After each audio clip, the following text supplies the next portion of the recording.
How to fix CapCut export errors or stuck on 0% rendering. Let's get started. First, close the CapCut app and again relaunch it. Likewise, give a fresh restart to your device. Next, free up storage space. CapCut needs up to 2 to 4 GB of free space to render and export videos. To check that, launch settings. Now navigate to the option General. Click on iPhone Storage.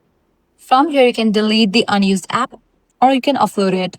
Likewise, clear CapCut cache. For that, from this list, find CapCut. Once you find it, launch it. Then you'll need to click on the option Upload app. Click on Upload app, then click on Reinstall app. Next, update the CapCut app. Launch your Play Store or App Store. Search for the app CapCut.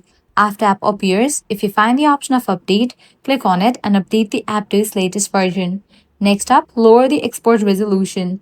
While you are exporting the video, you'll need to click on this drop down and you'll need to lower the resolution.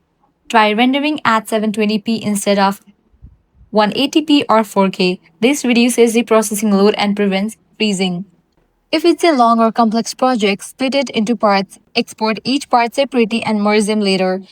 Long timelines often cause crashes during export. If none of these solutions work, completely delete CapCut from your device and reinstall it. For that, press and hold on the CapCut app. Select the option Remove App, click on Delete App, click on Delete.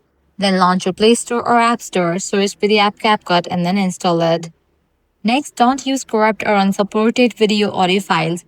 Re-import clean files from your phone gallery. And that's it. With this solution, your CapCut export errors are stuck on 0% rendering will be fixed. If this guide helped you out, do not forget to like, share, and subscribe.